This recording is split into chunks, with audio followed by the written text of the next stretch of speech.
ರಾಜ್ಯಾದ್ಯಂತ ಗ್ರಾಮ ಆಡಳಿತಾಧಿಕಾರಿಗಳು ನಾವು ಅನಿರ್ದಿಷ್ಟಾವಧಿ ಕಾಲ ಮುಷ್ಕರವನ್ನು ಹಮ್ಮಿಕೊಂಡಿದ್ದೇವೆ. ನಮ್ಮ ರಾಜ್ಯಾಧ್ಯಕ್ಷರು ಸೆಪ್ಟೆಂಬರ್ 30, 2024ರಂದು ಅನಿರ್ದಿಷ್ಟಾವಧಿ ಮುಷ್ಕರ ಹೊಂದ್ಕೊಂಡಿದ್ದೀವಿ. ಆ ಅನಿರ್ದಿಷ್ಟಾವಧಿ ಹೊಂದ್ಕೊಂಡಿದ್ದೀವಿ. ಆವಾಗ ಸರ್ಕಾರದವರು ನಮ್ಮ ಬೇಡಿಕೆಯನ್ನು ಈಡೇರಿಸುವುದಾಗಿ ಭರವಸೆ ಕೊಟ್ಟ ಒಂದು ಕಮಿಟಿ ಮಾಡಿದ್ರು.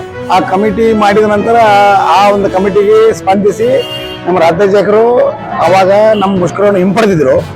ತದನಂತರ ಆ ಕಮಿಟಿ ಮಾಡಿ ಕಮಿಟಿದು ಇನ್ನೂವರೆಗೆ ಯಾವುದೇ ಥರ ಒಂದು ಸಭೆ ಮಾಡಿಲ್ಲ, ಏನೂ ಮಾಡಿಲ್ಲ, ಮತ್ತು ನಮ್ಮ ಯಾವುದೇ ಒಂದು ಇದಕ್ಕೆ ಸ್ಪಂದನೆ ಮಾಡಿಲ್ಲ.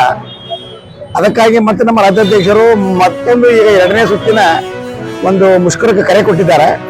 ಆ ಮುಷ್ಕರ ಕರೆ ಕೊಟ್ಟ ಕಾರಣ ನಾವೆಲ್ಲರೂ ಕೂಡಿ ಇವತ್ತಿನ ದಿವಸ ನಾವು ಈ ಮುಷ್ಕರವನ್ನು ಹಮ್ಮಿಕೊಂಡಿದ್ದೇವೆ. ಈ ಮುಷ್ಕರದಲ್ಲಿ ಭಾಗಿಯಾಗಿದ್ದೇವೆ.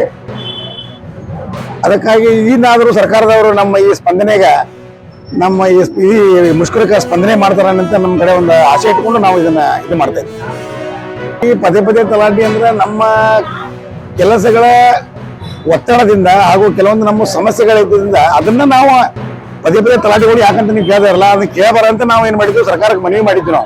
ಮನವಿ ಮಾಡಿ ನಾವು ಮುಷ್ಕರ ಕರೆ ಕೊಟ್ಟಿದ್ದೀವಿ. ಇದಕ್ಕೆ ಅವ್ರು ನಮ್ಮ ಮನವಿಗೆ ಸ್ಪಂದಿಸೇ ಇಲ್ಲಲ್ಲ. ಅದಕ್ಕೆ ಮತ್ತೆ ನಮ್ಮ ರಾಜ್ಯಾಧ್ಯಕ್ಷ ಕರೆ ಕೊಟ್ಟ ಮೇಲೆ ನಾವು ಇದನ್ನ ಮತ್ತೆ ಮಾಡಕತ್ತೀವಿ. ಒಂದ್ ದಿವಸ ಇಲ್ಲ, ಇದು ಅನಿರ್ದಿಷ್ಟ ಅವಧಿ ಐತಿ. ಸರ್ಕಾರ ಯಾವ ಇದಕ್ಕೆ ನಮ್ಮ ಇದಕ್ಕೆ ಸ್ಪಂದನೆ ಮಾಡ್ತಾರಲ್ಲ ಅಲ್ಲಿ